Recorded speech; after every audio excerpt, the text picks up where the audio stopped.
مشکل الفاظ کریں گے: تاکید، متوازن، مخاطب، کراہت، حیاتین، آگاہ۔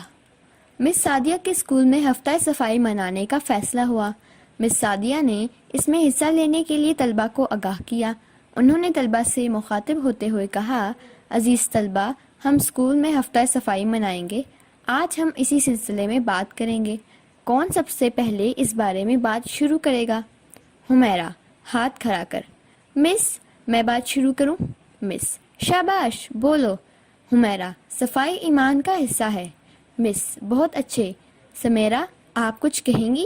سمیرہ: ایک صحت مند جسم ہی میں ایک صحت مند دماغ ہوتا ہے۔ مس: خدیجہ، صحت اور صفائی کے بارے میں آپ کیا کہتی ہیں؟ خدیجہ: اپنے جسم اور لباس کو صاف رکھنے سے ہم صحت مند رہ سکتے ہیں۔ مس: یاسین، آپ کچھ بولیں؟ یاسین: اپنے گھر، اسکول اور گلی محلے کی صفائی کا خیال رکھنا ہمارا فرض ہے۔ مس: فاطمہ، گلی اور محلے کی صفائی کا خیال کیسے رکھا جا سکتا ہے؟ فاطمہ: گھر کا کوڑا کرکٹ گلی میں نہ پھینکا جائے۔ اگر ہر گھر گلی کی صفائی کا خیال رکھے تو پورا محلہ صاف رہے گا۔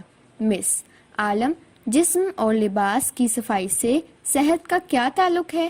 عالم: ہر روز تازہ یا ہلکے گرم پانی سے غسل کرنے سے جسم سے میل اتر جاتا ہے۔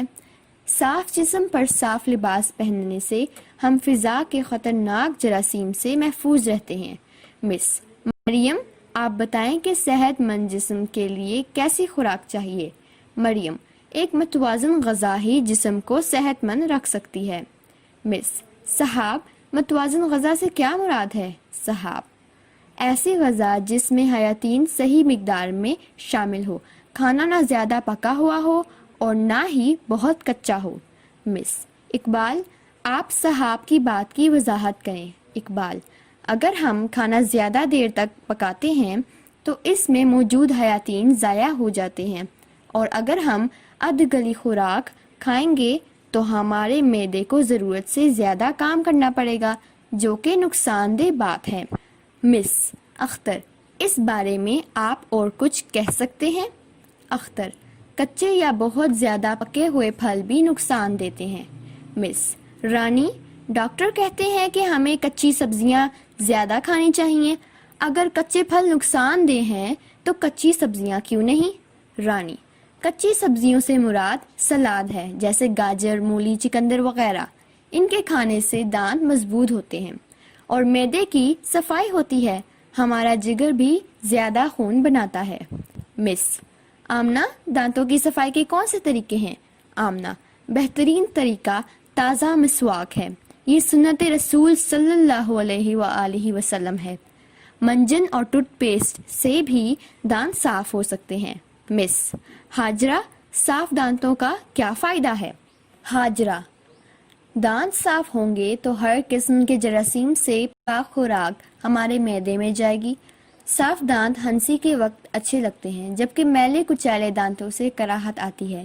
مس: شاباش۔ سعیدہ، آنکھوں، کانوں، دانتوں، منہ اور ہاتھ پاؤں کو صاف رکھنے کا کوئی بہترین طریقہ بتائیں۔ سعیدہ: وضو سب سے بہترین اور آسان طریقہ ہے۔ مس: شاباش۔ وضو سے ہمارے ہاتھ، کوہنیاں، ناخن، ناک، کان، حلق اور پاؤں صاف ہو جاتے ہیں۔